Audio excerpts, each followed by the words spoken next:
अगर आप अभी तक हमें देख रहे हैं, या तो आप बहुत ज़्यादा नालायक थे पहले और या आप बहुत ऑब्सेस्ड हो। यार आपको कुछ या नहीं आपके पता पास था, हमारे की आपको पता तरह था कोई आप ज़िंदगी नहीं है। फारिग हमारी तरह। 3 वेले इकट्ठे 2 हम अच्छा कॉम्बिनेशन है। अच्छा, तो कॉन्स की बात करते हैं। जो हमारा सबसे बड़ा कॉन है ना, वो ये है कि ओ लेवल्स बहुत एक्सपेंसिव पड़ जाता है आपको। अगर आप खाली फीस की बात करें, एग्ज़ाम देने की फ़ीस है, तो आपकी एक सब्जेक्ट की 15 से 25,000 के दरमियान में कुछ बनेगी। तो आपके 8 सब्जेक्ट्स हैं और फिर आपने कोई एडिशनल ईएम है तो वो भी होंगे। इसके अलावा ये है कि बुक्स भी अच्छी खासी एक्सपेंसिव होती हैं। सारी ऑक्सफोर्ड वगैरह की बुक्स होती हैं तो अच्छी खासी बन जाती हैं आपकी। तो इसका ये है कि हम, जैसा मैंने ये किया था कि मैं ओल्ड बुक शॉप से बुक्स खरीदी थी ओ लेवल्स में, और अब तो मैं बुक लेती ही नहीं हूँ, अब तो मैं पीडीएफ इस्तेमाल करती हूँ। तो आपको पीडीएफ भी मिल जाती हैं, आप ओल्ड बुक शॉप से भी बुक्स खरीद सकते हैं। तो इसका काउंटर करने का एक ये तरीका है, या आप अपने सीनियर्स वगैरह से ले लें, कोई आपसे पहले कर चुका है उनसे ले लें। फिर यह है कि ओ लेवल्स क्योंकि नॉर्मली प्राइवेट स्कूल्स कराए हैं, लेकिन अब बहुत सारी जगहों पे आना शुरू हो गया है। अगर आप प्राइवेट स्कूल से कर रहे हैं तो वो उसकी फीस तो ऑब्वियसली ज़्यादा होगी। बाकी स्कूल्स में भी जो कैम्ब्रिज स्ट्रीम है, जैसे हमारा सेमी गवर्नमेंट स्कूल था, तो उसमें जो कैम्ब्रिज स्ट्रीम है उसकी फीस भी ज़्यादा ही होती है। तो पूरा सब कुछ अगर आप मिलाएं तो आपकी अच्छी खासी इन्वेस्टमेंट करनी पड़ती है आपको ओ लेवल्स करने के लिए। जो दूसरा है ना पॉइंट, वो ये है कि जैसा वैसा ने पहले कहा था कि आपका सिलेबस बहुत अपडेटेड होता है और बार बार चेंज कर रहे हैं वो लोग। और उसके अलावा भी मतलब थोड़ा एडवांस्ड किस्म का सिलेबस होता है, तो बाज़ दफ़ा जो टीचर्स होते हैं ना आपके स्कूल में, they not exactly equipped to deal with that syllabus. और जो इसकी कई वजूहत होती हैं, लेकिन उसका एंड रिजल्ट ये होता है कि आपको अकेडमी जाना पड़ता है। तो जो हमने पहले बताए एक्सपेंसेस, उसके बाद ये है कि आप उसमें अकेडमी भी जाएँ। और अकेडमीज़ भी इस तरह है कि 6,000 से 8,000 के दरमियान में आपको एक सब्जेक्ट पड़ता है। ये भी तब है कि अगर आप अकेडमी जा रहे हैं, उसमें हम ट्रांसपोर्ट कॉस्ट और वो सब कुछ तो आप इंक्लूड कर ही नहीं रहे। और दूसरी चीज़ ये है कि अगर आप अपने घर बुलाएँ, जिस तरह वो ट्यूटर्स आते हैं घर पढ़ाने, तो मिनिमम, बल्कि अब तो जिस तरह महंगाई हो रही है, 20 भी नहीं, 25,000 से या 30,000 से वो स्टार्ट होते हैं, और फिर उसके बाद ऊपर की तो कोई लिमिट ही नहीं है। और 35,000 भी वो बंदा लेगा जो बिल्कुल, जिसने अभी अभी स्टार्ट किया, उसका कोई नाम वाम नहीं है मतलब, तो वो आपसे इतनी कम लेगा। जो हमारा तीसरा कॉन है ना, वो ये है कि जो पेरेंट्स, उनकी एक्सपेंसेस जो उनको ओ लेवल्स की वजह से करनी पड़ती हैं, और फिर जो आपके ग्रेड्स है ना, इनका एक बहुत गंदा किस्म का कॉम्बिनेशन बन जाता है। क्योंकि पेरेंट्स बहुत ज़्यादा इन्वेस्ट कर चुके होते हैं, तो उनसे ना ये बात हजम नहीं होती कि अब हमारे बच्चों के अच्छे ग्रेड्स ना आए। तो इसकी वजह से थ्रू आउट ओ लेवल्स या इवन ए लेवल्स में भी बच्चे पे कॉन्स्टेंटली एक प्रेशर होता है कि अब मुझे अच्छा परफॉर्म करना है किसी भी तरह। तो वो जो एक स्पेस आपको चाहिए होती है ना बाज़ दफ़ा इम्प्रूव करने की या अपनी गलतियों से सीखने की, वो थोड़ा आपका मिसअप हो जाता है। मेंटल हेल्थ भी बहुत बहुत ज़्यादा मिसअप हो जाती है, लेकिन तो एक ये है कि ये मसला आता है। आगे से हम ऐसा बताएंगे। इसमें एक बहुत इम्पोर्टेंट ये भी है कि मतलब सेल्फ एनालिसिस करें तो आपको पता चल जाएगा कि आपने जिस तरह मिड मिड स्कूल में जो पढ़ा है, मिडिल स्कूल में आपकी इंग्लिश कैसी है, आपकी मैथ्स कैसी है। ये नहीं होता कि O1 में आए तो फ़ौरन ही पेपर है, तो जिनकी जैसी बेस है उस हिसाब से वो पेपर्स देंगे, नहीं ऐसा नहीं होता। बट एक काफ़ी एडवांटेज मिल जाता है उन लोगों को जिनकी हमेशा से इंग्लिश या मैथ्स अच्छी है। जैसे फॉर एग्जांपल मैंने 7th ग्रेड के अंदर सर बशीर की क्लास ली थी। ये सुपरनोवा अकेडमी में पढ़ाया करते थे तब। ओ लेवल की क्लास मैंने अटेंड की थी। उससे पहले मेरी इंग्लिश काफ़ी बुरी थी। मुझे सेंटेंस स्ट्रक्चर्स का भी डिफरेंस नहीं पता था, बहुत सी चीज़ें मुझे नहीं आती थी।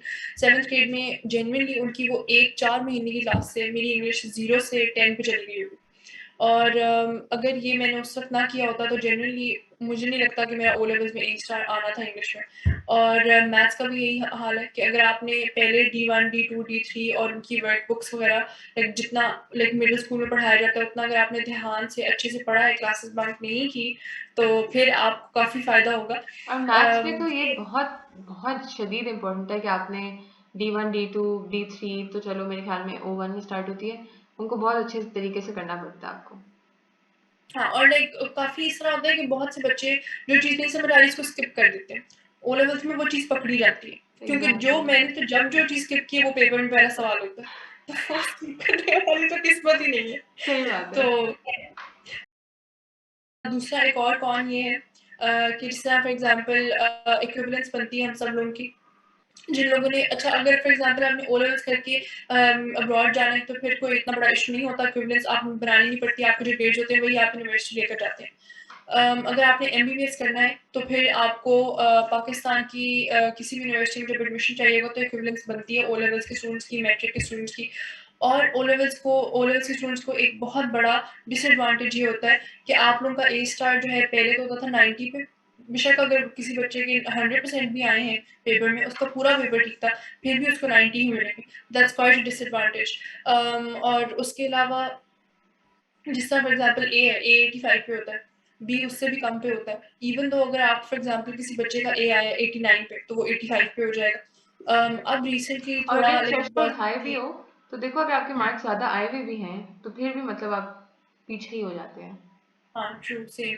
और उसके अलावा ये है कि जिस अभी रिसेंटली एक पॉजिटिव चेंज आया है कि अब अबव 90 हुआ करेगा ए स्टार, बट ए फिर भी 85 पे, तो अल्लाह ना करे अगर आपका एक में 89 पे ए आ जाता है तो फिर भी आप 85 पे ही रहोगे। तो एग्जैक्टली। सिर्फ ए स्टार की वैल्यू उन्होंने इंक्रीज की है, और इतनी भी इंक्रीज नहीं की उन्होंने कि 99 पे हो जाए, 98 पे हो जाए, तो फिर भी we're quite at a disadvantage as compared to other streams. So that's something you should consider if you want to go for MBBS. और और ये है कि पाकिस्तानी यूनिवर्सिटीज़ का जब आप एडमिशन टेस्ट देने जाते हैं, जिस तरह मुख्तलिफ यूनिवर्सिटीज़ हैं, तो बहुत सारियों का सिलेबस होता मैट्रिक वाली किताबों से ही है। सबसे बड़ी एग्जांपल तो एमबीबीएस ही है। तो ये है कि घूम फिर आके आपको वापस वो करिकुलम भी पढ़ना ही पड़ेगा। तो ये है कि आपको अपनी पढ़ाई भी करनी पड़ी, फिर आपको ऊपर ये वाला सिस्टम भी पढ़ना पड़ा। लेकिन ये तब है अगर आप पाकिस्तान में रह रहे हैं या आपने बैचलर्स वगैरह यहीं से करना है।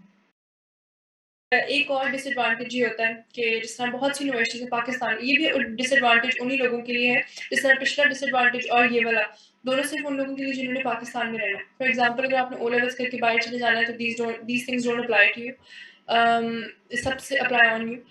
सबसे ज़्यादा एक जो मुझे पर्सनली इरिटेटिंग चीज़ लगती है वो ये है कि हम ओ लेवल्स में पाकिस्तान उर्दू इस्लामिया से जान छुड़ाएं, ए लेवल्स में हम सुकून से अपने 3 सब्जेक्ट्स लें, आप यूनिवर्सिटी जाओ, आपको फिर से बाकी चीज़ पढ़नी पड़ती है। और तब ये होता है कि आप एक दफ़ा पढ़ के छोड़ चुके होते हैं, दिमाग से हर चीज़ निकल जाती है। अभी तकलीफ जेनुइनली होती 2 है सालों करते में हुए। कुछ याद नहीं रहता। हाँ? मैं कहा तकलीफ होती है करते हुए फिर। ट्रू, मतलब फिज़िकली दिल में दर्द होती है यार। तो ये एक काफ़ी लाइक मतलब इतना बड़ा डिसएडवांटेज नहीं है, क्योंकि यूनिवर्सिटीज़ में जितना आप लोगों ने वहाँ पढ़ना है, वो आपको टीचर्स पढ़ाएँगे वहाँ पे पहले। ये नहीं होता कि कोई सेल्फ नॉलेज बेस्ड आपके पेपर्स आएँगे, बट स्टिल थोड़ा इरिटेटिंग होता है, बस इतना ही है प्रोस हाँ। Cons sorry pros. अच्छा, कौन सा हमारे खत्म हो गया? कुछ कॉमन ग्राउंड्स, कुछ मिथ्स और कुछ ऐसी जनरल सी बातें हैं जो हमने करनी है। एक बड़ा ये दोनों स्ट्रीम्स के बच्चों के आपस में ना इस बात पे बहुत बहस होती है कि कौन सी पढ़ाई ज़्यादा चैलेंजिंग है। ये क्वेश्चन, आई एम सॉरी अगर कोई ऑफेंड होता है, इंतहाई स्टूपिड है, क्योंकि कोई भी आपको ये नहीं बता सकता कि चैलेंजिंग कौन सी ज़्यादा है, बल्कि इनफैक्ट आई वुड से दोनों इक्वली चैलेंजिंग है। या तो आपको ऐसा बच्चा लाएं जो पहले ओ लेवल्स करे, फिर मैट्रिक करे, फिर वो आपको बताए कौन सा, फिर उसमें भी ये होगा कि क्योंकि वो एक दफ़ा एक चीज़ पढ़ चुका है, फिर वो उसी साल की पढ़ाई को दोबारा पढ़ेगा, तो वो एग्जैक्ट आपको सही चीज़ नहीं बता पाएगा। तो अगर आप कोई भी स्ट्रीम इस वजह से चूज़ कर रहे हैं कि ये कम चैलेंजिंग है, ये ज़्यादा चैलेंजिंग है, तो प्लीज़ ये नहीं करें, क्योंकि मेहनत आपको दोनों साइडों पे करनी पड़ेगी। आप उधर भी जाएँगे, आपको पढ़ना पड़ेगा, तो आपके मार्क्स आएँगे। ये नहीं है कि वो ईज़ी है या ये ईज़ी है तो आपके आराम से मार्क्स आ जाएँगे, तो वो चीज़ तो आप बिल्कुल भूल जाएँ। मेहनत आपने करनी है, कोशिश आपने करनी है, चैलेंजिंग दोनों इक्वली, आप जहाँ भी जाएँगे आप ख्वार होंगे। ये इससे नहीं बच सकते आप।